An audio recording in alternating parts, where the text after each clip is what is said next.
What are you doing? Rolling up. How high are you?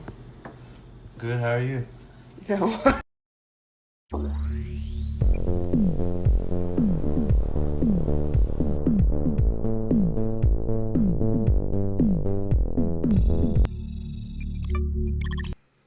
The biggest heartbreak of it is that the music stops when we get on camera. I know. And we're really vibing. Yeah. You know? That's the Yeah. worst part.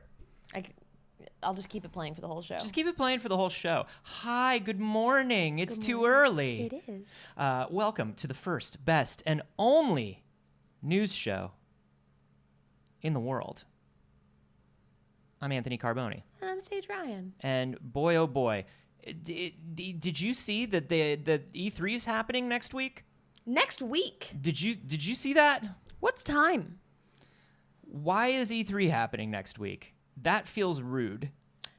Yeah, I will say it is happening as a virtual event, as all things do post Panini. Yeah. But the hand of time moves ever forward.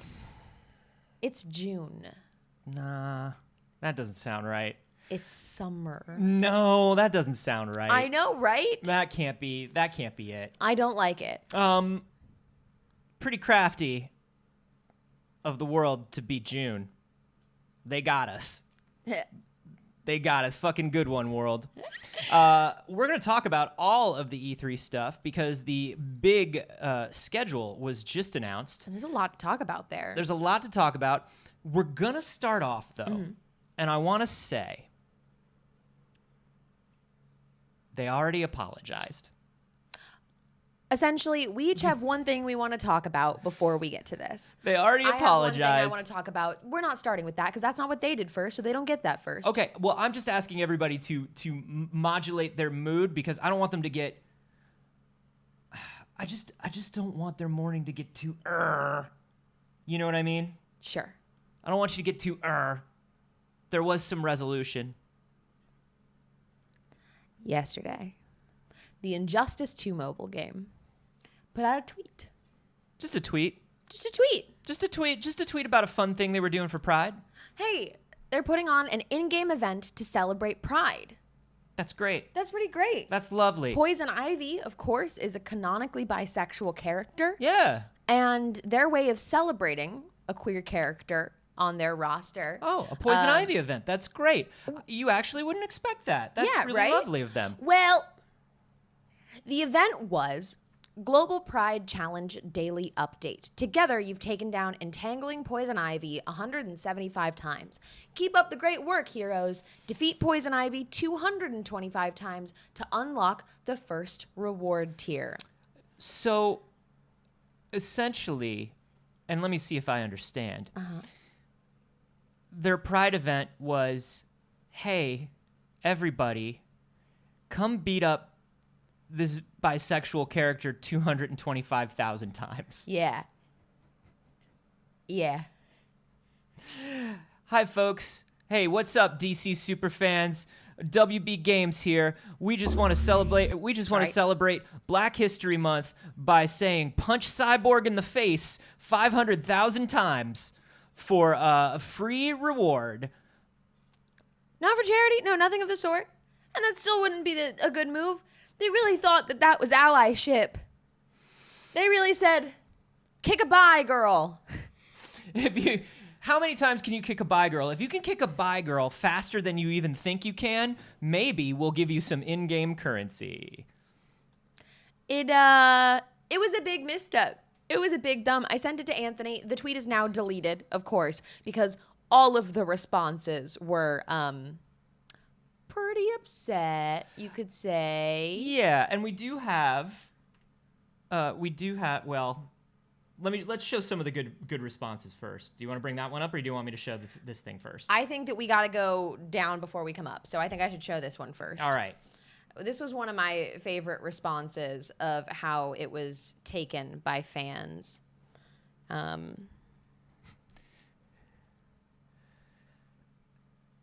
because the tweet has been taken down, there was a lot of stuff like this, obviously. But what was a little unfortunate to me other than this entire situation. And the reason, there are a lot of people that say during Pride Month or during, during Black History Month or during any of this stuff that there's too much performative allyship. And I think that's true. Yes. However, and there are some people that go really far and they're like, why, like, could I just escape it? Why does it have to be everything every day? Why does it have to be so overt? But when you went through those replies, most of them were just bitching about how little reward they were getting for beating up the bi girl. They were just like, are we going to get like a useful amount of gems for this time? Or like, last time we did this, you didn't even give us a sexy costume. If I hit her enough, do I get a sexy costume for her this time? Like, this was literally like a lot of the replies. And that's why this stuff has to be so overt. Is like, we're all sitting here and we all understand. You're all cool, BBs. You little pickles know. Mm-hmm. You get why this was wrong. But a lot of people don't. A lot of people still need to hear it, which is why when DC says something like, hey, happy Pride, punch Poison Ivy, everybody's like, yeah, happy Pride, punch Poison Ivy. Like, Yes. they don't get it. Yes. I would like to take this time to remind you that, hey, there's a lot of companies selling Pride merchandise right now. Mm-hmm. Maybe before you buy any, to my queers and allies, check what they do with their money the rest of the year. Check in. Make sure that you are not buying a Pride t-shirt from companies that support anti-LGBTQIA communities and companies before buying Pride merch from them. Do they donate to anti-gay organizations the rest of the year and then put a rainbow on a t-shirt in June? Maybe. Or maybe they make their logo rainbow in June. I like to look into every charity I support, and I like to look into everything I support when, something like this happens. And that's why I've decided to exclusively support the Chick-fil-A capsule collection for Pride. Everything I'm wearing, everything I eat for this month is going to be entirely from the very good corporation Chick-fil-A that has never done anything wrong and does not continue to do everything wrong. Y'all give up Chick-fil-A. It's not that hard. It's not that good. It's not that great, in all honesty. It's really not that good. It's honestly like it's just a chicken sando. And I'll tell you what, Shake Shack's got a better one. Yeah. Alonzo, thank you. Alonzo, that is incredibly generous. We will, of course, call out everybody who's following, subbing, donating at the end of the show. Always. Always, always, always. Now, of course, there was an apology. Yes. And I will say, the fuck, man. I don't know nothing. I didn't see a damn thing. We recognize associating our latest global challenge with Pride was insensitive and inappropriate. Real-life violence against the LGBTQIA plus community and women within that community in particular is all too common, and we should actively engage in efforts to end LGBTQIA plus violence, not normalize it. We apologize to the greater community, but especially LGBTQIA plus members. We are committed to listening and doing better. So they're going to be donating to like an LGBTQIA organization, right? Yeah, I'm sure they've made a lot of money off of this Pride event, and I'm sure they feel very bad about all the microtransaction money they made from this Pride event, and I'm sure that they will be giving all of that money. Even some of that money, right? To like an organization that helps to fight violence against the LGBT community? I'm sure. Did they say that in a follow-up? Was there a follow-up about that? No, there's nothing. Oh, I see. Okay. Well, we're waiting on that follow-up. Should come through any moment now. WB Games, very excited. We certainly don't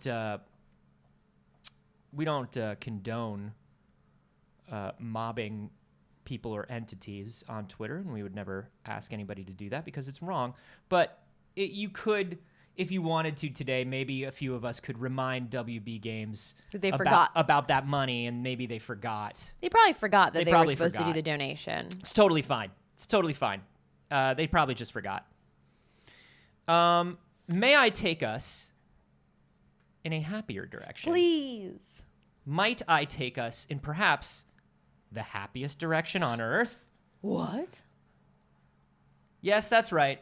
The Walt Disney Corporation, who we do not simp for, because we do not simp for corporations, did do a thing yesterday that was pretty good. They announced the Avengers campus and they live streamed their opening ceremony. We want to go so bad. Now, I just we're gonna start. I'm gonna start with the big thing, Please. and then we'll work our way. Please. We'll work our way back. But I do want to start with this big thing because it do be big. The coolest technology in the Hear this? universe. Spider-Man. Wait right there. God, so loud, so loud, so loud. Okay. Sorry. That Holy shit. is the Spider-Man robot. Where was I? Like this new suit that Mr. Stark gave me.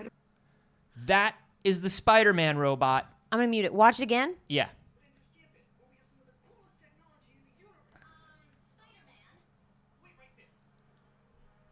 That is the Spider-Man robot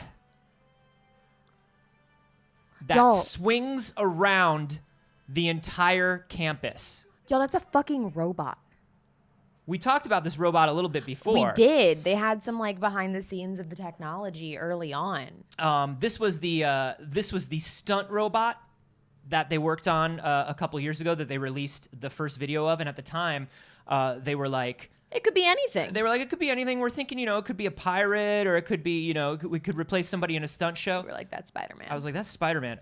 Grant Imahara was working on it, and I immediately texted him. I was like, you made a fucking Spider-Man. Admit that you made a fucking Spider-Man. He's like, it could be anything. And I was like, but it could be a Spider-Man. I like this. Oh, A lot of it's- people in chat don't like it. Yeah, I mean, look, I'll tell you what. I like it more than I like the big dog. The big dog robot, the military robot. Oh, you mean the Boston Dynamics dogs? Yeah, the big dogs. Yeah. I like it better than Big Dog and Spot, Fair. Yeah. But they I like did it. announce the rest of Avengers Campus at the same time. This is the map of it. Of course, naturally, you've got what once was the Tower of Terror and now is something else that doesn't matter. Now is just some dumb bullshit? No, that's not true. It's Guardians of the Galaxies. But I do miss I miss Tower of Terror so I miss Tower of Terror. There aren't a lot of things for spooky kids at Disneyland. And Like the Haunted also Mansion in this. I'm also a very big fan of the Twilight Zone, but I understand that the Twilight Zone is a 70 million year old TV I am show. also a huge fan of the Twilight Zone. They showed all of the characters. Anthony Mackie handed the Cap shield to Captain America. That's awesome. Kevin Feige was like, "This is Captain America will be all around the park. That's this is awesome. Captain America."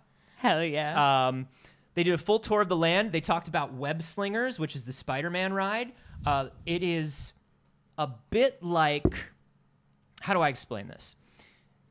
You are touring the Web campus. Web is like a Tony Stark thing for young inventors.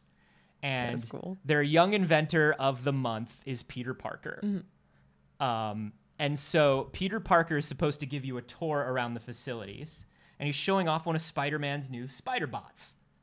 And the spider bots have a self-replicating mode where they can create new spider. They can take any waste and turn it into material, and they self-replicate. And one of them accidentally gets stuck on self-replication mode.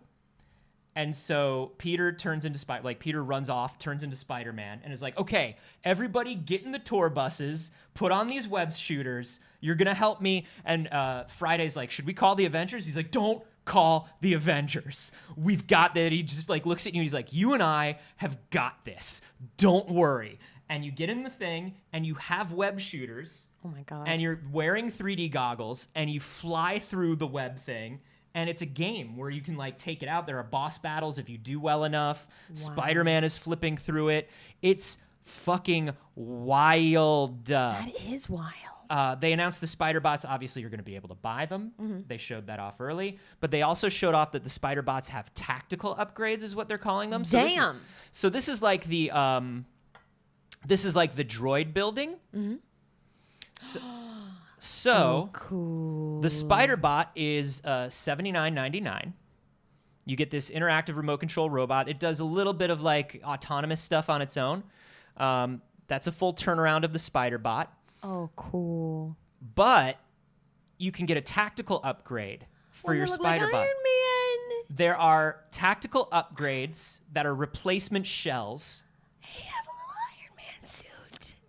that are based on all the different characters. Here's your Black Widow. Little Black Widow suit. And much like the droids in Galaxy's Edge, when you put the new part on them, they change behaviors.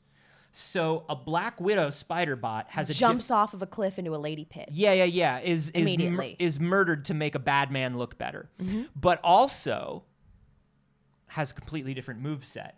That's cool. And these spider bots can battle each other. You can have your friend's spider bots battle yours. Oh, how lovely. Okay, keep going. There's the Ant-Man. Oh.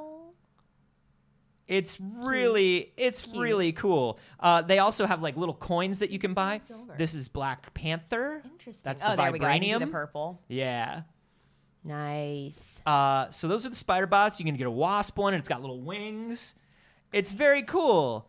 It's very cute. So that's the big merch. But they also introduced all of the characters that'll be running around. It's basically all of the Avengers.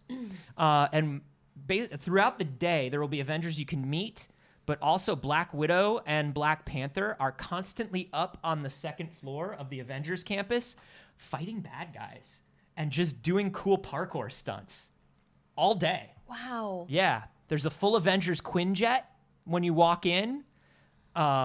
It's pretty cool. It's pretty cool. There was some other cool stuff. Oh, we'll show off the entrances. We'll show off some of the theming. It's really good theming. I want to go. I want to go so bad. Now, those photos, are those from the campus here? That's World. That's Disney World, right? No, that's the campus here. We're opening first. Good. That's one of the entrances. So you can see there's Dude, I the have so many Guardians. friends that paid to go to Disneyland in the last few weeks. I know. Bunch of fools. Right? When this was right here? Bunch of dang fools. Wow. Now, Lots of Kittens in the live studio audience a few minutes ago mentioned something to the effect of like a pay-to-play thing that's going on in there. So I'm not familiar with this it. is something that's interesting. They haven't gone too much into it, but upgrades that you buy for your spider bot in the store and certain things that you buy in the store, you can use as micropayment upgrades on the Spider-Man ride to give you different abilities and unlock different things in the ride. Interesting. It's interesting. I'm not like... It's like DLC. Yeah. Yeah. It's relatively similar to the bands at Universal and Super Mario World with the wands and Hogsmeade. Yeah. There's Web Open House. It's pretty good. There are web shooters you can buy. Somebody was mentioning those in the gift shop. There's an $8,000 Iron Man suit of armor you can buy, and they'll ship it to your house. Really? The Mark 80. The Hilarious. Mark 80 is the official Iron Man armor of Avengers Campus. So you can buy an $8,000 Iron Man armor. How do I see the rest of the If you want to look that up. I just want to see the rest of the spider suits. Here's every piece of Love merchandise. They did a merch tour. Wow. So, clothes. There's the spider bots. Web is, of course, a reference to the Spider-Man comics, Peter Parker, when Otto Octavius takes over his body. Otto Octavius becomes Spider-Man for a little bit. He becomes the superior Spider-Man, and using Peter's connections and scientific know-how, he makes Peter Parker a billionaire just to prove that he could be a better Peter Parker than Peter Parker is. So Web is the technology that he creates. There's a Quinjet you can buy. These are backpacks with little webs in them that hold your spider bot. I'm going to spend every money. I don't even have that. I don't have any money. I don't have that money to spend. I don't have any money. Of course, there are Avengers Campus, a lot of clothes. These are the Spider-Man web shooters. These are $70. Oh, those are They come with the awesome. display. They light up. So they have like the LED lights like Spider-Man had in Homecoming. And you do, you do this. You do upbees. I have heard that they don't fit too well on people who have large wrists. I've heard for you it might be. They're gonna slide right off you. Gosh, small. They're gonna slide right off you. Light up photo frame from your web tour. That's okay. Little kids shirts. I do love the fact that the Spider-Man ride is all about young scientists. Yes. And the idea is like we've created this beautiful place for young scientists because young scientists are cool. Yes. I love this little Spider-Man varsity jacket for children. Kids in a varsity jacket is adorable. Team Web 2020 invented Cute. in power. Cute. Baseball caps, the usual stuff. A bunch of stuff about spider bots. I do want to show this as well. The restaurant is the Pym Test Kitchen. Okay. And the whole concept behind the restaurant is Hank Pym has created a restaurant and all of the food is the wrong size. He's experimenting with the wrong size of food. So you can get a pretzel that's like this big. This is a $100 I love a theme park pretzel. You know I love a theme park pretzel. I fucking love a theme park God, pretzel. those shitty cardboard tasting theme park pretzels. Let me tell you something. Giant pieces of salt that fall right off because I'm stuck on. I have spoken, and they just taste like butter. They're so good. Cardboard and butter. Cardboard and butter. I've done interviews and I've met the executive chef at the Disneyland park because of a Star War. Mm-hmm. And did I do something weird with my hair? You're doing a no. Okay. And he was talking about what it takes to make weird food at scale of like, we've got to make 10,000 of these weird food a day. Wow. And they all have to be exact and they all have to work. This is the Pimini. It's a $100 sandwich, but the reason it's $100 is you order one for your entire family. Everyone hungry enough for a quantum-sized Pym Mini? Pym particles can grow and shrink pretty much anything, but we wanted to grow this sandwich to be the Oh, God, it's so loud still. There's two sources that were doing it. I'm sorry, y'all. It was so loud again. I thought I had fixed it earlier, and I hadn't. enough for the whole family to enjoy. A giant $100 sandwich. Yeah. Yeah, Cool. right? Yeah, that's cool. Um, That actually seems less expensive than a Disneyland sandwich traditionally, because there were, 5 of them there? There were, yeah. So there's a Pym chicken slider. It's a tiny slider bun. Giant chicken. Giant chicken. There's like one giant meatball in this. Like, it's it's fucking fun. That's fun. The Pym Test Kitchen, here's the entire thing. Quantum pretzel, 453.8 grams of pretzel. Mm-hmm. That's half a kilogram of pretzel. It is. The Atomic Fusion pretzel is the same, is a buffalo pretzel. The Not So Little Chicken sandwich. They've got a giant peanut butter sandwich. They've got all kinds of like weird stuff. But then Red Particle Meals subatomic chicken sandwich. The Teeny Pimini, if you want a small one. Cute. And then the celestial sized candy bar. It's a candy bar that's this big for dessert. Choco Smash Bar. Choco Smash Candy Bar. Dark chocolate peanuts, caramel nougat, and chocolate brownie. It's amazing. Anthony, I want to go to Disneyland. I want to go too. I want to go to Disneyland. For novelties, you can get Pym particle discs or Pym particle capsules, which make your drink light up. You know, they throw in the fancy plastic, but they look like Pym particles. Fun. And then there's a can of Pingo Doce soda that says on the can, it says now with 0 gamma radiation. They don't have a picture of it, but it's this big. They have enlarged cans you can fill with any kind of soda. That's very funny. That's excellent. And then they have like a snack lab where you make your own snacks. Yay, Harry. It's very cool. And then, of course, because it's in California Adventure, they have a full like beer bar there for the adults. So that's the sit-down restaurant.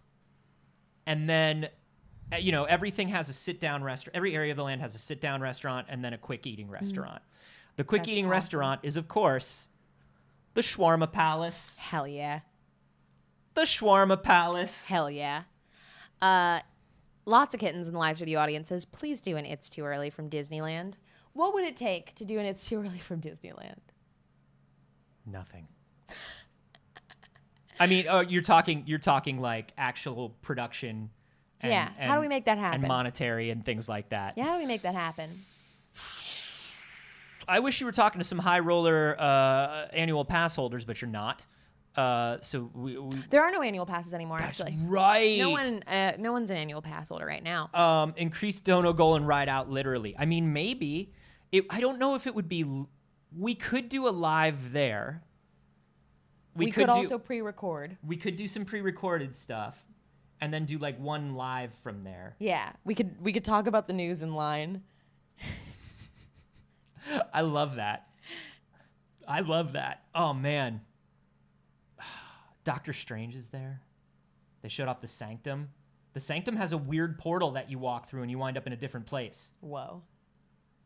We could do it. We'll do it. We could do it. We'll do it. We could crunch the numbers and figure it out. Because I think the best way to do it would be one live thing. Uh-huh. And then a bunch of little videos That of we us put together. That we put together. Yeah. I think that would be the best way to do it. And then we'll air it on YouTube and Twitch. The stuff we record. But yeah, we could could do record it. a bunch of news in line. Yeah. Or over a Pim sandwich. Yeah. When we sit down for lunch. Come on. We could talk about all of the foods and stuff. No, the image can be loaded. That's cool. It's not filled with drink. It's holding It's the drink. holding the drink. That's awesome. So you would put it on Yeah. to hold your drink. Those are the Pim particles that you can get for your drink. That's awesome. It's pretty good, right? Look at That's the so tiny cool. beers. You get tiny beers and tiny steins as a flight. Y'all, that's awesome. Look at this breakfast. It don't make no sense. It doesn't, but it looks delicious. There's Look the at the giant pretzel. God, I want a pretzel. Uh, I want it so bad. Wow. Red particle mini meals for children's. Look at that tiny little chicky sandy. And it's plain for children's and Saiges. I was going to say, it's for me. It's small and plain. It's small and plain. It's all she ever wanted. Ugh. Wow. Yeah. Whoa. Guardians of the Galaxy food cart. With treats from Tanalier Tavan. Disneyland? I mean, we could probably go to Disneyland. I mean, Disneyland exists. I mean, I don't know. When does it open? It's open.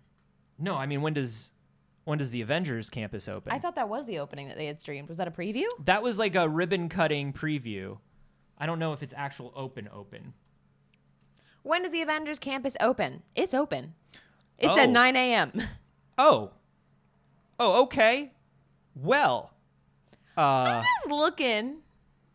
I mean, I suppose we could. We've never done an It's Too Early field trip before. We've talked about them before. We never have. So let's say.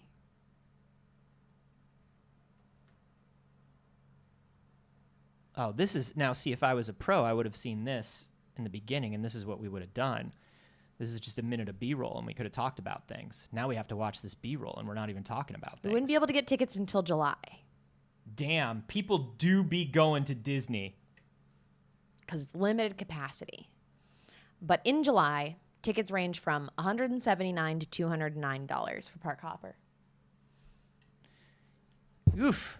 So in theory. Look at there's the Sanctum. Wow. The Sanctum is so beautiful. So in theory, we go on Wednesday the 7th Wednesday the 7th. for $179 each for a total of $358. Wow. Well, it's got to be Park Hopper because this is in California Adventure. Yeah, you gotta. Right. Because then we can also go to a Star Wars land. You haven't spent much time in a Star Wars land. No, I only got to go once, and it was before Rise of the Resistance opened. Ooh, Rise of the Resistance is good shit. Yeah, we'll crunch some numbers. Maybe we'll adjust that dono goal. I don't know. Maybe at some point later in the month. Maybe we'll figure it out. But anyway, I was very excited about it. You can watch the entire opening event on the Disney Parks YouTube channel. They still have it up. It was fun. They had a bunch of the cast members there. Brie Larson was there running around the park, and she was just adorable. She was so excited. How lovely. Paul Rudd was there. Paul Rudding around, reading the lines that they wrote for him and making them as funny as he could, and they were kind of corny, and he knew it, and he had that look on his face like, I know and you know that I know that you know. And it's still good because I'm Paul Rudd. Yeah, that sort always. of thing. Very excited for Avengers Campus. Very excited. I'm All not, right. we've talked about this. I'm not so much a ride guy. Like I love a ride. But I just love walking around in the theme. I just love living in the space. Yeah, I can deal with that. You know what I mean? Right.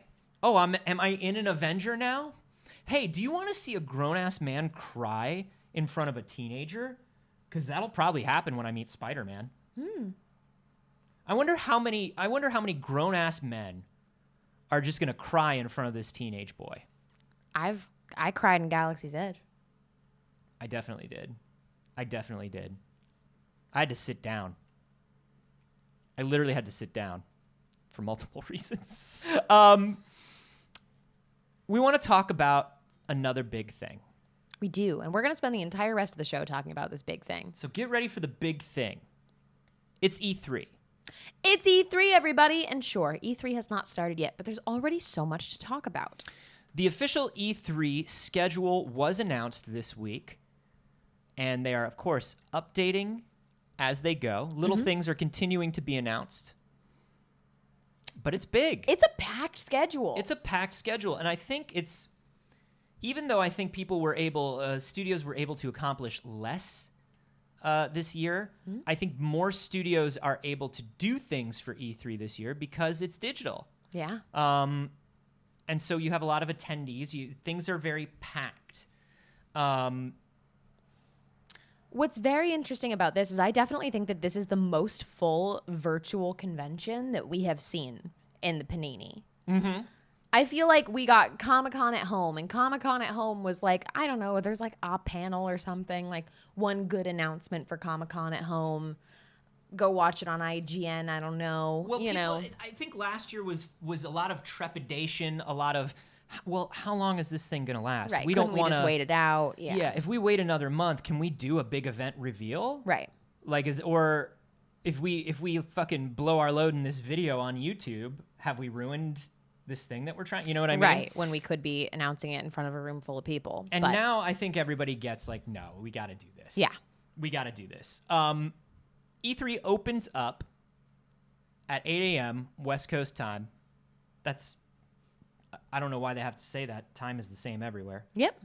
It's 8:49 here. It should be 8:49 wherever you are. That's just how time works. Would be weird if it wasn't. Yeah, it'd be weird if we like arbitrarily had different times.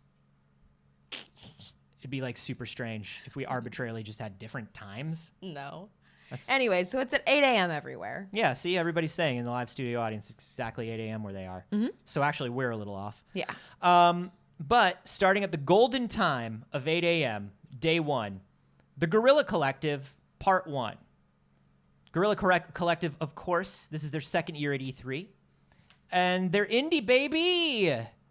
We love that. Yeah, opening up the show. We love that the indies are open. Now, are the indies opening up the show because it's very early and people are not going to be watching at that time and they're trying to get people to funnel in, and so when the biggest crowd's there, they can have a big announcement? Shut up. Shh. Indies count, and they're probably the coolest shit that you're going to see at this thing. So that is tomorrow. That is Saturday, June 5th. Is it E3? Yeah. No. Yeah. Surely not E3. This expands over like a week, this show. So that's like an early thing, but they are considering it part of the E3 lineup. The next event isn't until Wednesday, June 9th, which is the Battlefield reveal. Ooh, shoot man gonna shoot. For the Shoot Man people, Shoot man gonna shoot. Terrain is gonna deform.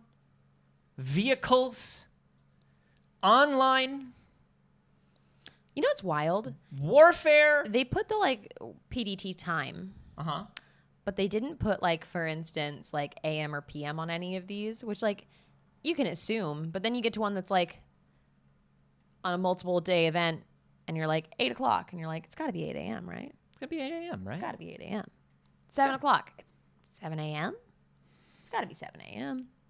I do want to say, sorry, just about Guerrilla Collective. They're gonna have they're on the 5th and the 12th. They're gonna have 80 games that they're gonna show off. Holy hell. They're gonna have 80 games over their 2 streams. That's exciting. Last year, they showed stuff like the System Shock reboot. They showed Dwarf Fortress on Steam.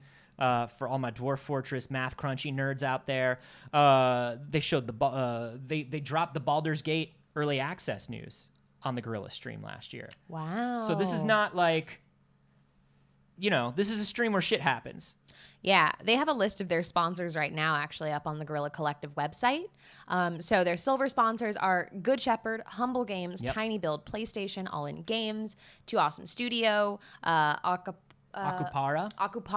Goblins, Graffiti Games, Head Up, Hype Train, Neon, Raw Fury, Thunderful, Whitethorn Games, Astro, Code 32, Fully Illustrated, Kickstarter, which is very interesting. Razor, Well, this you is can't do an Timmy. indie game without a Kickstarter. Sure. Timmy, but the one that I found most interesting, the only platinum sponsor was Xbox. Nom, nom, nom, nom, nom, nom, nom. Xbox says, "Let me eat up these indies. You like a Game Pass?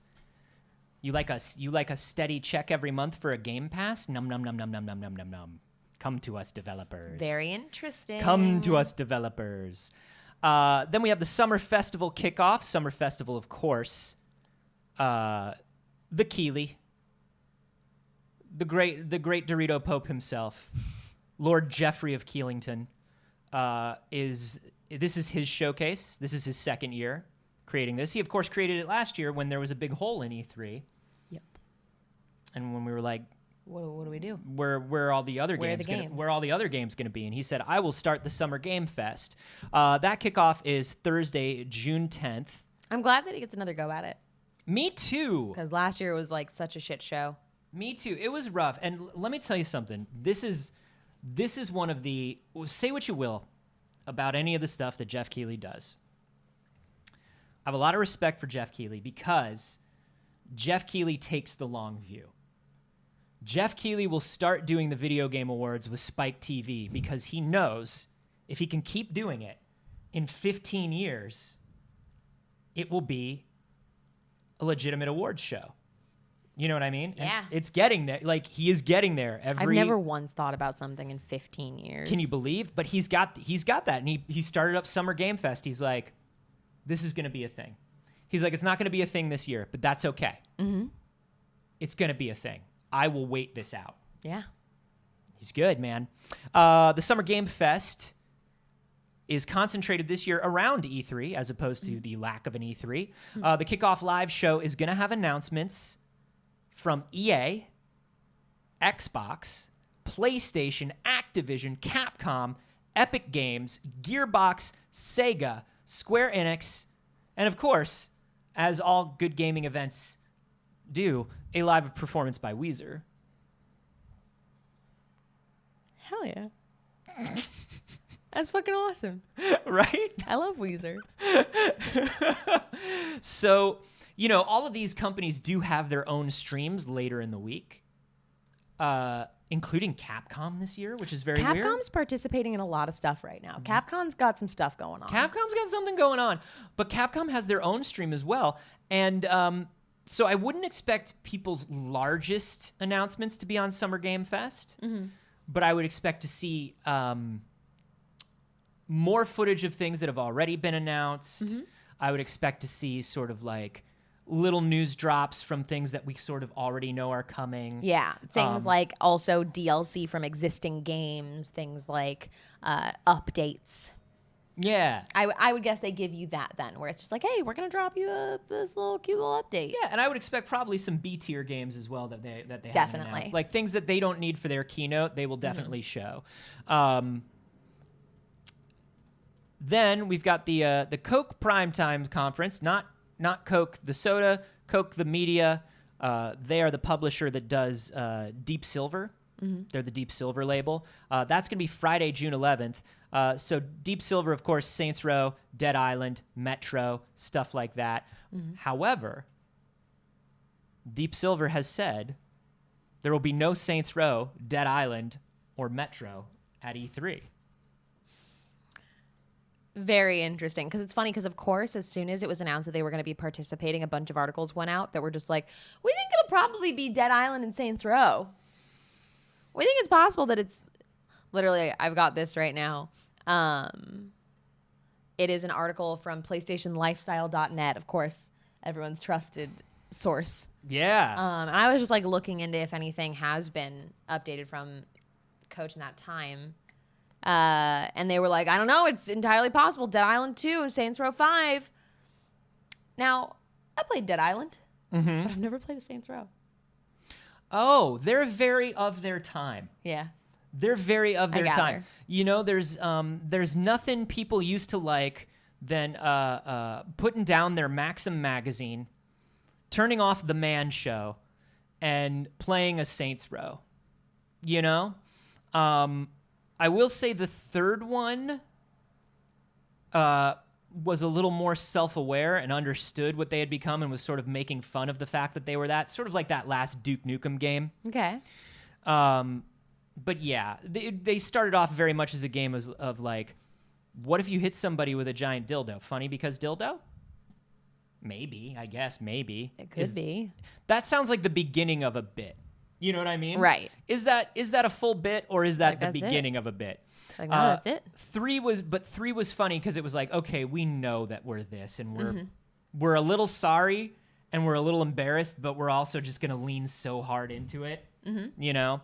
But yeah, I mean I know they're doing the 4 remaster, which I think is a wild choice, and the 3 remaster. But they're apparently not gonna show that at E3. What are they gonna show? What do they got? That's what I'm wondering. What else? What do they got? Who knows? Guerrilla Collective Part 2 is then on Saturday, June 12th. And then Also on Saturday. On Saturday, Ubisoft. Can You Find the Tower, the video game? They're coming. They sure are. They're coming, and they found every non-white employee they could in the building to stand on stage during E3. It's not many of them, but they found them. They found them, and they're putting them up front, and it's E3. The latest conversation around it was that they were talking about the possibility of it being Rainbow Six Quarantine is probably what they'll be talking about. Which I haven't played a Rainbow game since I was a literal child. Yeah. Like, that was, like, a game that I played with my older brother when I was probably in, like, elementary school. Yeah. I do want to point out Speedpunk 1996 in the live studio audience. Saints Row 3 and 4 remasters came out in 2018. Yeah, they're doing it again. You may not have seen. They're doing it again. Yeah. Gatsby's asked, is this the stream that last year that they made one lady stand outside in the window while the guys were inside? Yeah, maybe. Ubisoft, make a game. And is also a deeply problematic company that has done terrible things to their female employees and people of color for pretty much the length of their existence. And this is why, even though we love games, we do not simp for large corporations.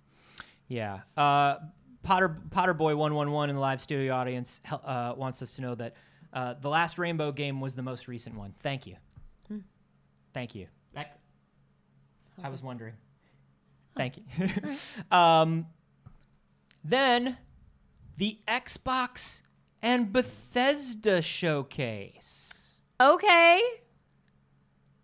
Well. Sunday, June 13th. Sunday. Ex Bethesda.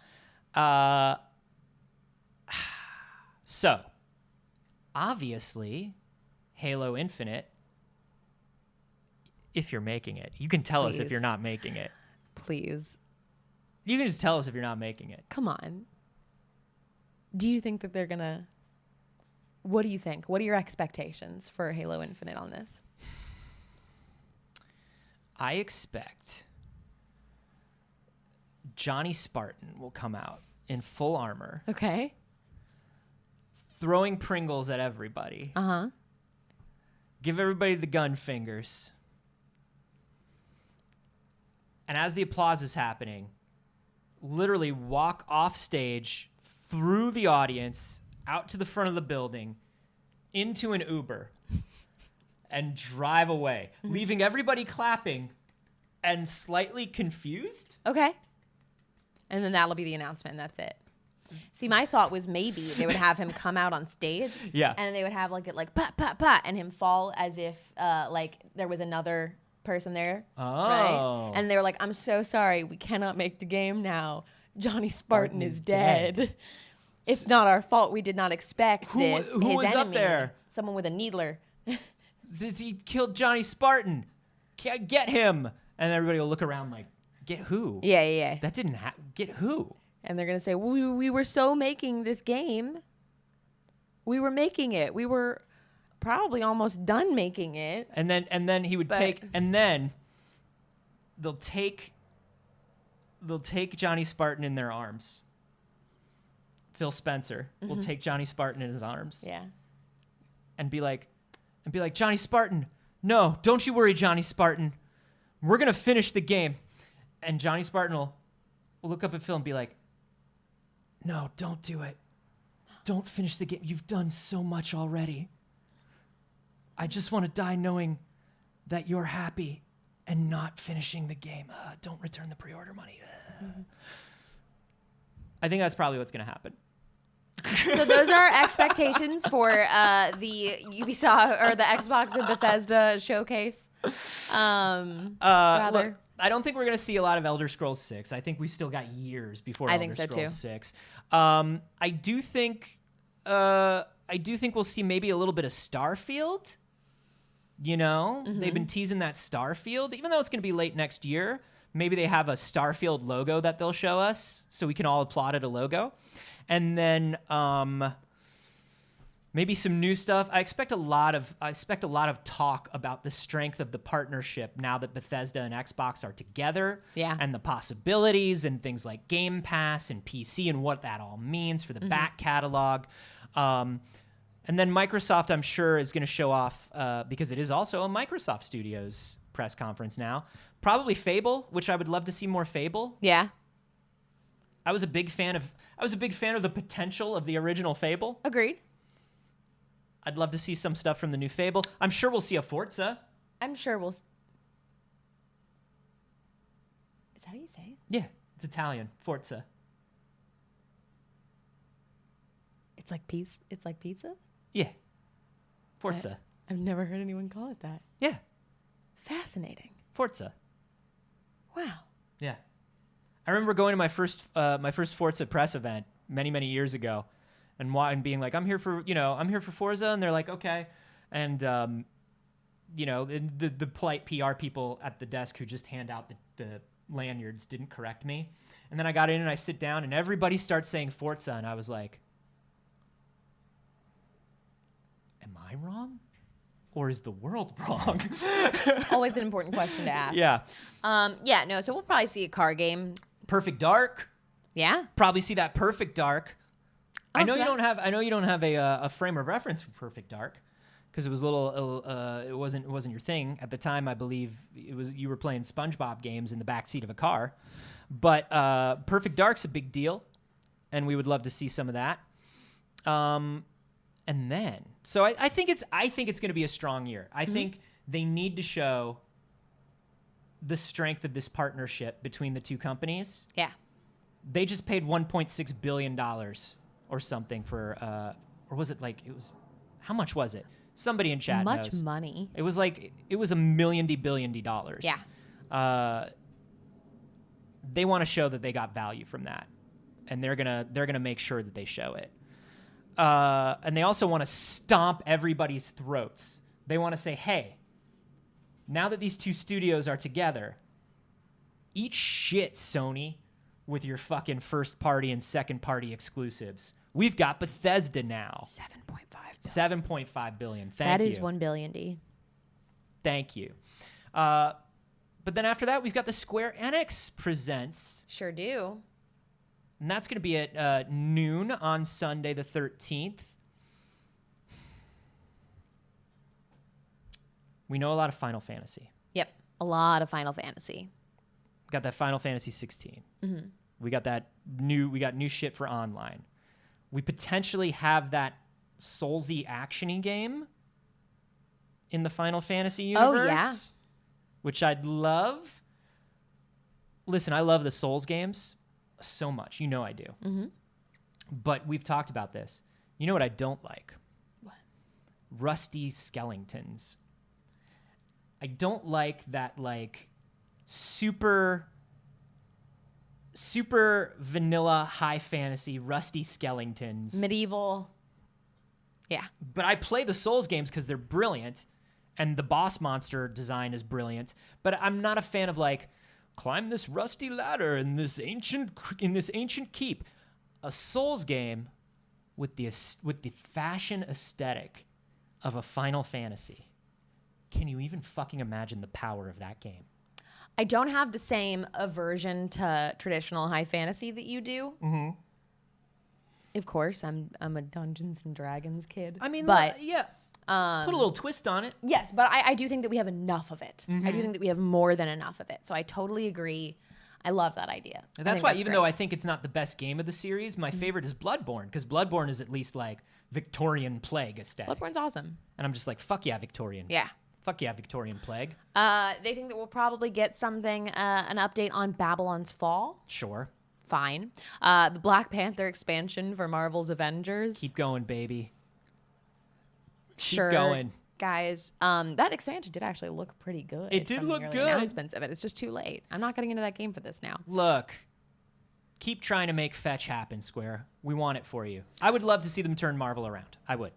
And then Life is Strange True Colors, which we've been seeing bits and pieces about, as well as a first look at the Life is Strange Remastered Collection. Very excited. It's very interesting because, like, I played the Life is Strange games pretty recently, the Yeah. first Life is Strange game. And a remaster will be cool, but, like, It's so, they feel like they were so recent. they feel like they were very recent. Playing it doesn't look like, it's not difficult to play. It's not old. There's not a lot of game mechanics, as it's mostly a, like, point and click storytelling game.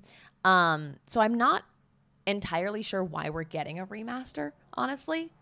I know that you can do something more with these, like, models of people, you know, and Yeah. that's cool, and they'll look more like people. But, like, to me, when playing Life is Strange, I'm like, this is their art style, not, oh, this is old. Yeah, it was, they were HD games. Mm-hmm. They're not from an incredibly long time ago. Yeah. Like you said, the engine, like, they built the game to be very stylized and artsy. Mm-hmm. So that art style, obviously a well art directed game always lasts longer than Yeah. a high technology game. They always age better. Mm-hmm. Maybe it's just because I've noticed Life is Strange picking up a bit more in the zeitgeist. Like, people are more interested in it now than I think they were when it first came out. I think a more mainstream audience is more interested in that type of game now. Mm-hmm. I think you see a lot more people playing kind of chill, laid back indie games, more sort of adventure stuff. You see more people streaming that stuff now. Yeah, it's a very streamable game. Particularly larger streamers. So maybe they're just like, oh, Also, pretty much all of the voice actors are streamers. yeah. So Yeah. it's very interesting. Chris Plowman in the live studio audience said, "Why is everyone okay with remasters? Make me new games." They also have a new game. They got new games. They also got those old games. Life is Strange True Colors is a new game. Yeah. I get what you're saying. I don't like it when a company goes back to the well in their classic catalog a little too much. Yeah. Sega. Right.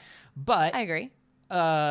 you know, and I do think it's a little quick for these remasters. Like I I'm do saying. think it's quick for these remasters. I just don't think that there should be an issue with remasters as a whole. No. There are a lot of games that I have a lot of nostalgia for that I want the opportunity to play again, but I don't have that console, or I don't want to run it on an emulator, or the Yeah. graphics or like button layouts are just too shitty to get Ugh. back into. Alonzo also brings up a good point that remasters do help pay for new games. That's true. That's true. And I mean, you know, it's nothing wrong with them. They exist alongside. I don't think they take resources away from teams within Square that's working on new games. Like Final Fantasy didn't lose a bunch of people and make- isn't going to yeah. be delayed because the Life is Strange remaster is coming out. You know what I mean? That's something they do with a small core team that's probably devoted to back catalog stuff within Square. But yeah, I mean, you know, for people that don't like you said, maybe you don't want to dick around with emulators. Maybe Yeah. you don't have a PC that runs them. Maybe you don't. It's whatever. There are some games that I buy every generation. Yeah. You can get how many times you can remake Shadow of the Colossus? I'll be there. I'll fucking be there. How many consoles you own Skyrim on now? All of them. Now here is the big wild card for Square Enix.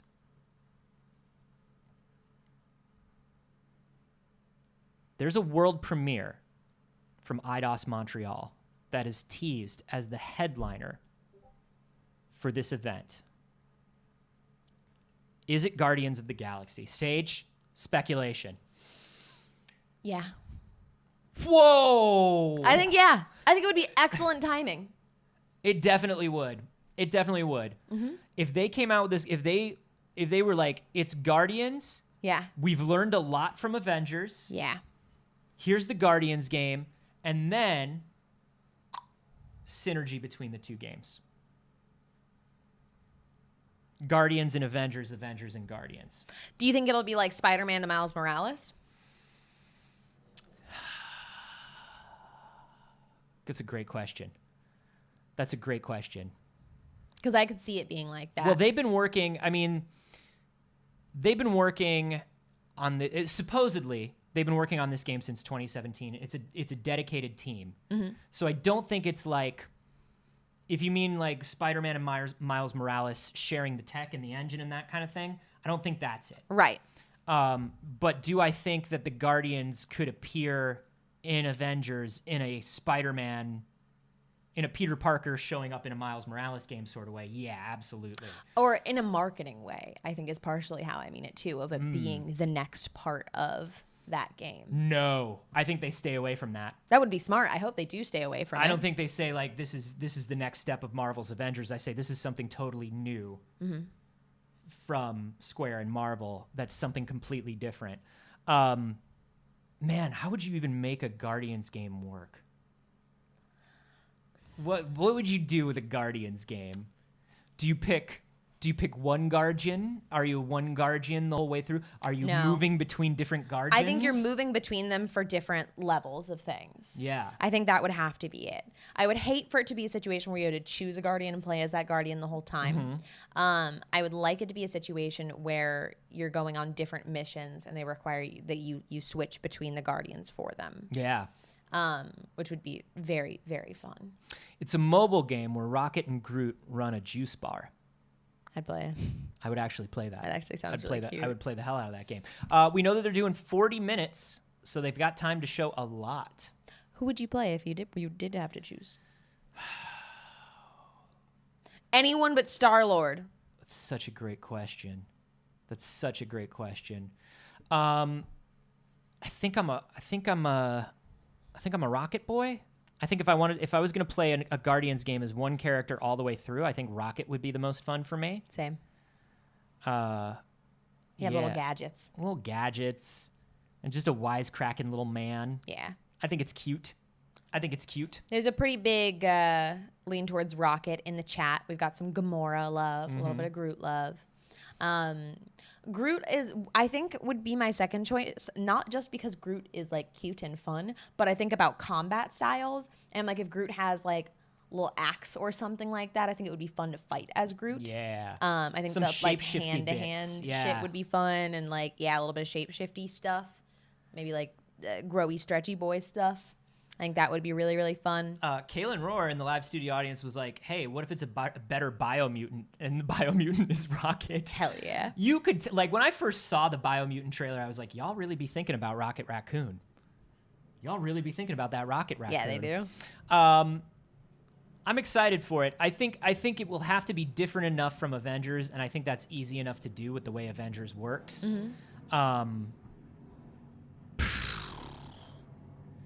They got to be real careful with that grindy shit. We just know so little about the game. We know so little about it, but I think it's very exciting. Somebody brought up that it might be a Deus Ex. I don't know. I think the Deus Ex.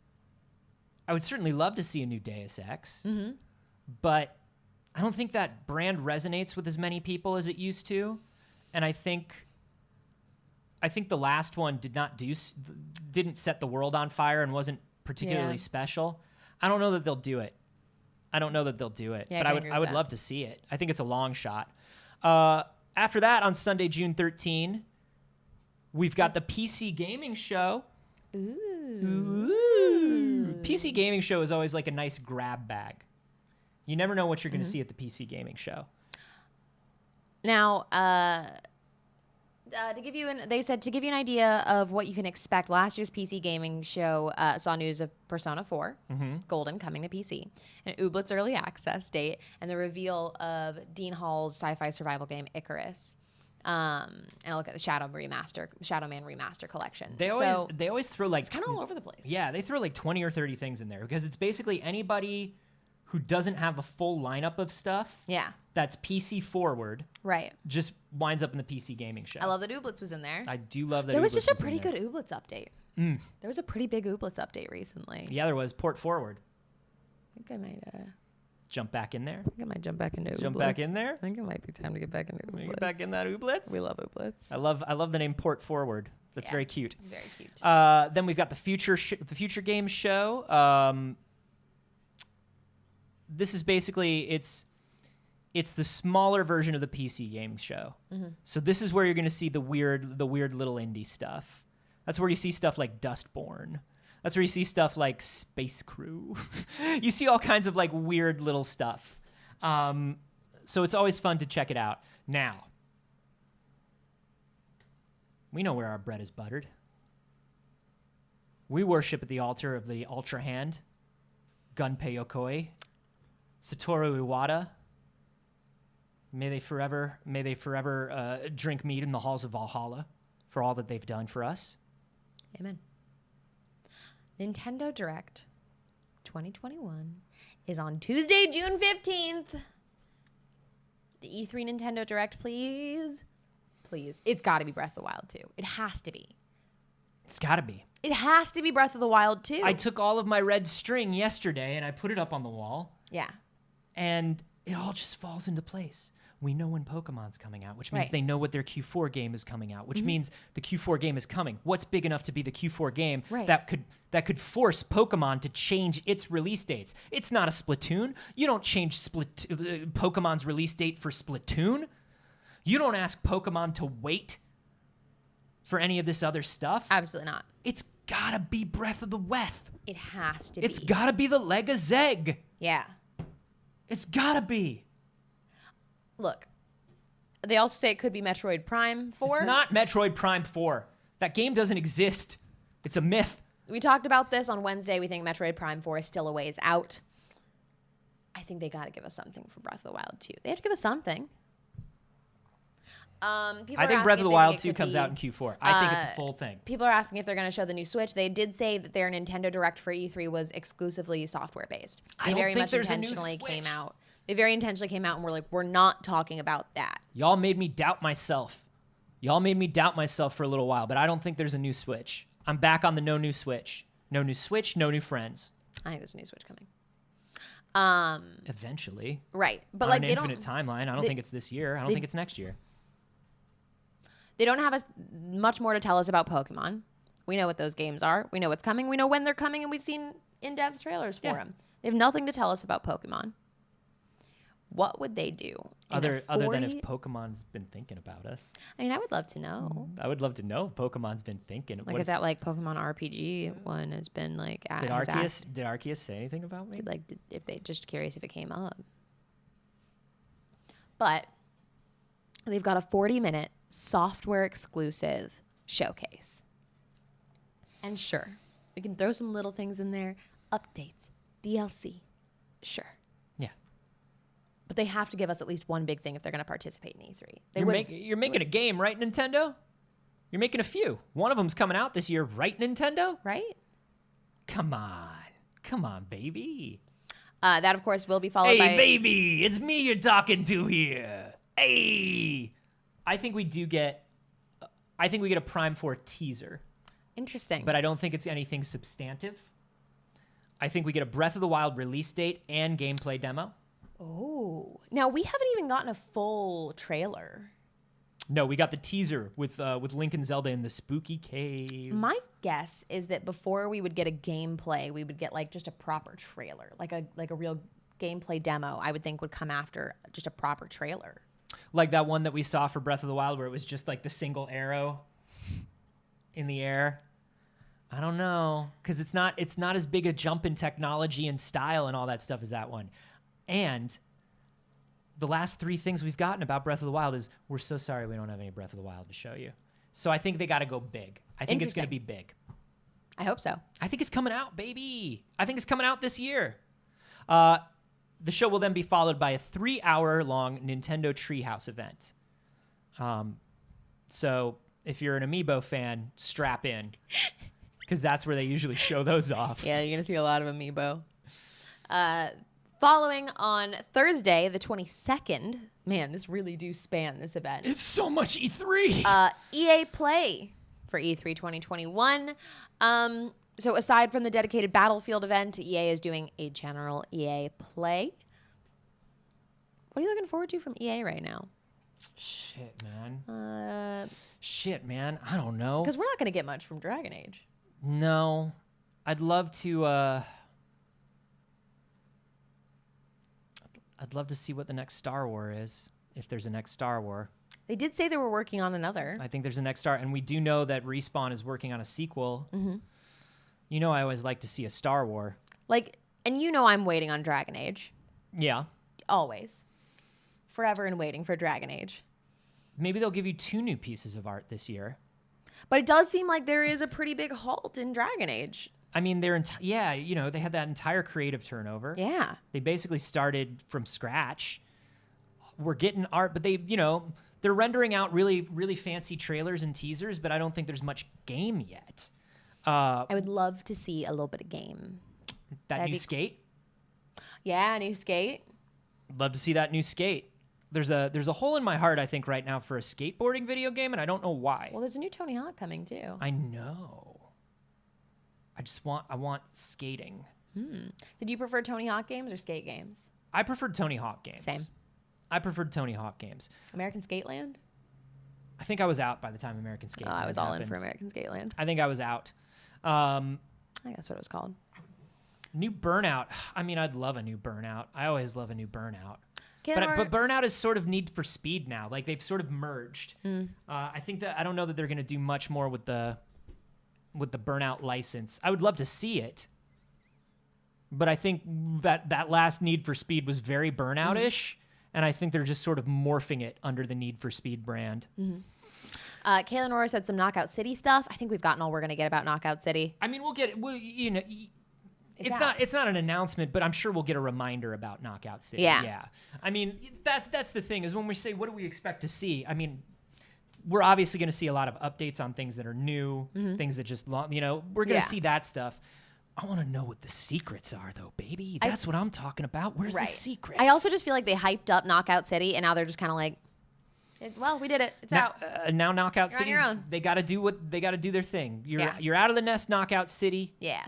Now, of course, Underground 2? Hell yeah. Underground 2. That's a great game. Old Thug 2, baby. That's some good skateboarding. Do you remember that weird one that was on the Wii? where you had to like do this. Tony Hill's downhill, Yeah. whatever. Tony that Hawk's was downhill, awful. whatever. It was terrible.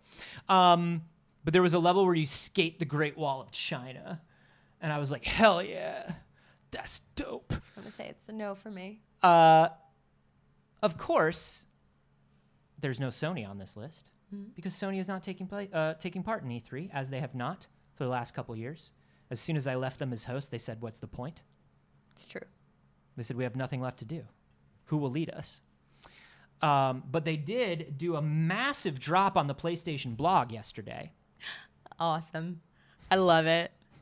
Just ahead of the first E3 event. Yeah, they were like, oh, we're just up to, We're doing our thing over here. I don't know if you want to check it out.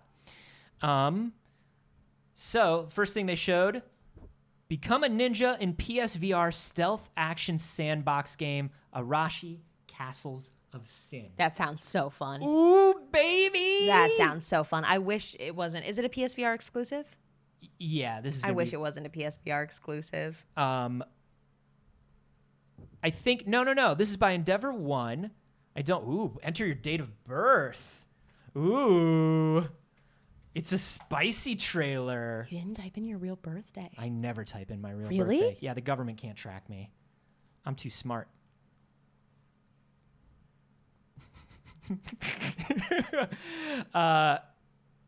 PlayStation VR. We know PlayStation VR 2 is coming. Mm-hmm. We're very excited about that. Yep. You're petting a wolf? Love that. I'm already in. Yeah. That looks so fun. Sneak up on a man with a sword? Do a murdra to him? You know what I don't want to do a murdra. I know. Sneaking around like a ninja sounded very fun, and then it was like get up close and slit his throat, and I was like, I don't want to do that. I haven't really played any violent VR games. I've played some VR shooter stuff, but it's all like Yeah. robots. Right. I'm like, I played Tales from Galaxy's Edge, and you're like shooting and blastering. But like y'all know, like Star Wars doesn't do violent shooting. It does blaster, pew pew. It's like pew pew pew. And it's like pew pew, and they oh fall, no, and that's okay. You hit me in the armor, and I'm dead. And like I get that they are ninjas. I'm not saying that a ninja game shouldn't be violent. I'm saying I don't know if I want to experience it firsthand. That's all. I would love the fun of sneaking around like a ninja. I think that it would be a very fun environment to be in. I think Yeah. it would be very cool mechanics. Maybe they'll sort of, well, it looks like in the trailer they don't, but I was going to say maybe they sort of do it the way Hitman VR does, where the screen fades when the really violent stuff Nah, happens. But man. it looks like you do just be slashing. Yeah, and I don't think slashing in VR will be for me. Yeah, I like a cartoon. Like, if something's going to be really violent in VR, I like it to be hyper stylized and cartoony Yeah. because, you're connected to that. But on the opposite end of the spectrum, let me tell you about Winds and Leaves, where you walk around in a valley full of winds and leaves. This is an Anthony game. Hell yeah, it is. What is this, a wind and leaf generator and simulator? What am I, creating a beautiful life from winds and leaves? Yes.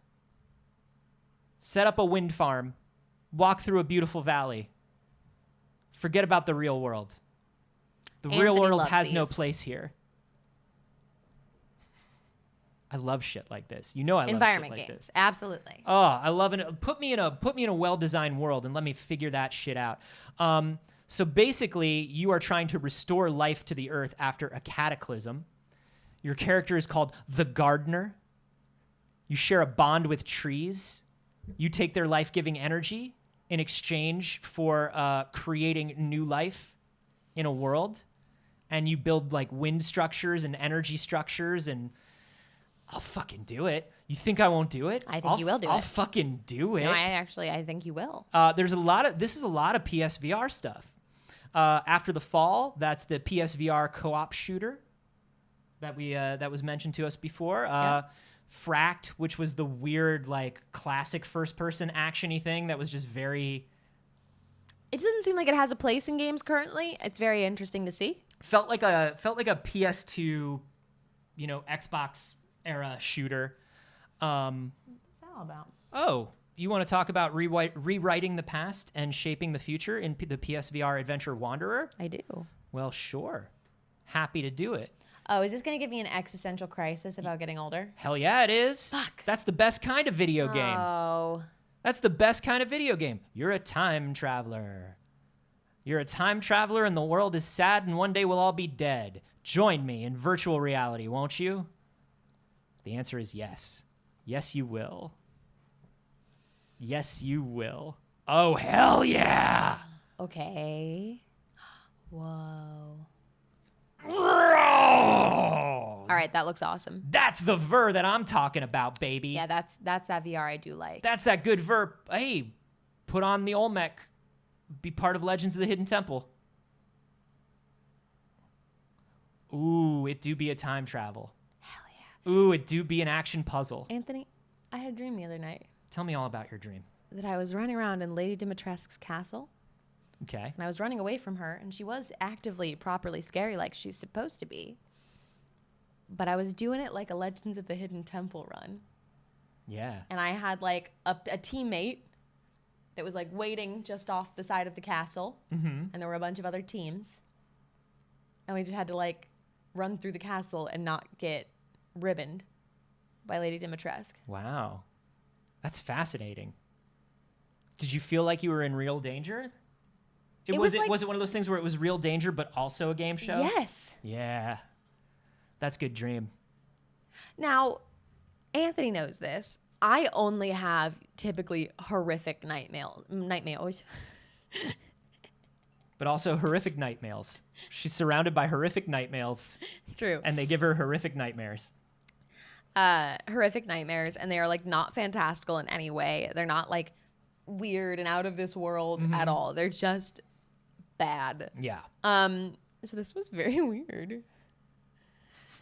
It was very weird. I finished playing Weird Resident dream. Evil. I went to bed, and What did you think when you were done with it, the Resident Evil? I mean, I didn't finish the game. Oh, okay. but I just finished up for the night. Gotcha. Finished streaming, and How are you liking it? pretty good. Pretty good? Yeah, a lot of people were like, it's okay. I'm having a lot of fun with it. I think it's a very good game. You know, Saige, something that I want to mention as we wrap things up here. It is interesting that they're announcing a lot of PSVR stuff It is. as they're end-of-lifing PSVR. I know, right? Now, they're announcing these games, but do you think they're holding release until the new PSVR, or do you think that PSVR is further out than we thought? I think they're releasing a lot of PSVR games now. And I think very soon we're going to get an announcement of the new headset. We're going to see it. Because in order to announce this many PSVR games, they have to remind people that the good VR is coming. Yeah. And they have to let people know if you buy these games now, they will also work on. So that's, I think, the announcement that we're going to see. I think we're going to see the physical headset, and I think they're going to announce, hey, PSVR games will be. Do they backwards have compatible. another event planned soon? They don't, but they could release a PlayStation. They could release a Stay to play at any point. yeah, or an underground. Like Yeah. they have a bunch of stuff that they could do. Right. If it was just the PSVR reveal, they could just do it in a trailer during E3. It would still make. Drop it during E3. They would drop it during. They drop shit during E3 all the time when they don't I go to love E3 it. because they know they don't have to go to E3. Yep. But they know everybody be looking for that new game news. Very interesting. Very interesting. I would love to know what you all think. If there's anything specifically you're looking forward to in the next week or so, the next 3 months of E3, because it goes on for so long. And hey, if you want to keep talking about it after this, you should join the Discord. Join the Discord. Jump into the It's Too Early channel. Tell us all the jump right things that you're in. looking forward to for E3. I want some speculation in there. And then what I'm thinking is, towards the end of E3, we'll go through some of your thoughts on the show and see if anybody was right on some stuff. I think that Yeah. would be fun. Go through some of your speculation, some of the things that you're hoping for, and see what came true and what happened. Yeah, do your armchair analyst stuff. Let's see. You BBs are smart. You know what's going The on. link to the Discord is right there, or if you happen to be watching this on YouTube later, it's in the description. Get in there. Go tell us what you think. Go tell us. Hey, thank you so much for being here this morning. And a special thank you to everybody who's supported us throughout the show. I want to say thank you to Calico Bantam, Rodri7, Kamikaz, Hands On, Ad Noctum, Spettersy for the follows, Kurt Laurelton, always generous with the $11, Obi-Wan Knipple, love it, Zublal, thank you for the follows, Alonzonzo, of course, kicking us off today with that very good $100 donation, money for the money gods. Very generous of you. Once again, Alonzo, remember, you are a mod. You don't have to do that. You give us so much already. Be More Duck, thank you for the follow. Tom Bydand, thank you for the 69 bits. Haha, nice. Of course, we got these gift subs. Bagged Salad with the gift sub to Junior Mints. Very generous of you. DeBearJew, Gifting 5 subs to the community. thank you and welcome to Tom Bydand, Dare to Be Stupid 01. Hi, my name is Ro, Unintended Bias, and Radon Ryan. You're trapped here now. You are part of it. You cannot escape. Thank you. Scott Davis 136 with the 100 bits for Pride. 54 Aqua Snakes. Party On with the 350. Weather Boxer with the follow. Bagged Salad and Kurt Laurelton with even more bits. Thank you. We love you, BBs. Thank you all for your What generosity. sweet beans you are. And of course, all of your direct donations and bits that you give throughout the show go directly to us for Sugar Breakfast and potentially, after we crunch the numbers, for a live episode out in the world at the Avengers campus. And then your subscriptions go to support the channel as a whole. Pixel Circus, if all you're watching is It's Too Early, baby, you're only seeing part of the Pixel Circus. You're so right. And hey, it's Friday. We got to get down on Friday. Which means tonight we have Failed Save. Failed Save is our comedy D&D 5e show. It starts at 7 p.m. Pacific. You can see both of us playing chaos characters on the show later. So be sure to come and join us for that. We hope we will see you tonight. And hey, if you missed the shows, we upload them to YouTube too. You can check us out on YouTube. The link was also just in the chat a moment ago. You can also get extras on Patreon. Hey, right after this, we're recording a Patreon exclusive. Yeah, we are. And we're going to upload it for you. Yeah, we we get are. one extra story of things that we did not get to talk about over on Patreon every single week from this show. Plus other stuff. Early access to podcasts. Cool things. All the good, cool things. Check All it the out if good, you haven't cool yet. things. And all the money from that Patreon and all the money from your subscription supports Pixel Circus, the channel as Mm-hmm. a whole, helps us keep the lights on, helps us get the software and the things that we need to do a stream. I'm told it's a complicated mess of technology. I don't deal with that. Look at these soft hands. I refuse to work. I do. My hands look like this, so his can look like that. Money, of course, overall, is fucking weird. It is. It's fucking weird, and it's strange, and it's tough. And fuck, the rent was just due this week. We get it. We don't expect money. Absolutely not. We make a show and hope that people will come and watch and enjoy the show. Absolutely. That's the whole reason we do it. You came, and hopefully you enjoyed the show. If you did, damn, we've done better than we ever thought we could. That's awful cool. A lot of people get up and spend their mornings with us, and we're so appreciative that you do. So thank you. Grizzly WA, thank you for using your Twitch Prime sub on us. But hey, there are a bunch of other ways that you can help support the show. You can always make a clip. You can doodle. You can share about the show. You can tell a friend about the show. You can put it on your Twitter. Put it on your little Twitter. Put Facebook. it on your big Twitter. Your Put it on your Instagram. medium-sized Twitter. Put it on any Twitter. Put it on all your Twitters. Tell a friend that you think might enjoy it, that might want to start off the mornings with us too. That's Yeah. cool of you. We love you and we appreciate you very, very much. Thank you for being here. Thank you so much. Hey, you know, What's up, Anthony? object permanence is real. When the show goes away, we still exist. Can you believe it? Can Where you do you believe- exist when the show goes away, Anthony? Well, mostly on the internet, unfortunately, because we live in a technological hellscape. Sure. If you want to find me in that technological hellscape, I'm at Carboni everywhere, except for here on Twitch, where I am at Anthony Carboni. Twitch, you cowards, it's mine. Give it back to me. Currently on my Twitch channel, we are playing through every single Legend of Zelda game in release order, up to Skyward Sword, just in time for that Skyward Sword HD release date on July 17th. We are currently on Ocarina of Time. We just started yesterday. It's a great time to jump in, so please go follow me. There will be no stream tonight because I'm on Failed Save, but tomorrow, thanks to my generous and horrible donators, my terrible and wonderful community, I have to get on stream tomorrow afternoon, have a few drinks, and try to explain the entire Zelda timeline from beginning to end. Do you have to drunk history it? I'm drunk historying the entire Zelda timeline. Wow. I think I can do it. I think I can do it. Night Bright, thank you for gifting that sub to Anthony. Thank you. Well, actually, that's not me. hilarious. That's very funny. Oh God, actually. that's terrible. That's a good gag. How dare I you. Good appreciate gag. you. Thank you for How gifting dare it you. to How dare Carboni. you give to that thief, That's hilarious. I love it. my evil doppelganger. It's going to be wild. If you want to see the Drunk Zelda history, please follow me on Twitch. Also, I have a science comedy podcast that comes out every week with Jeff Kanata. It's called We Have Concerns. You can find that at wehaveconcerns.com. There's a new episode today. Saige, what are you doing with your life? Great question. I go by Not Sage everywhere on the internet. I stream on my channel every Monday, Wednesday, and Saturday. There's actually going to be no stream tomorrow because for the first time in a long time, I have the opportunity to take a day off, and there is not going to be a typical Saturday stream tomorrow because of it.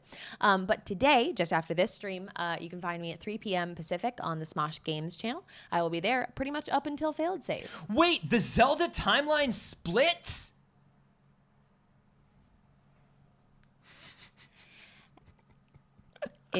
That's enough. Whatever.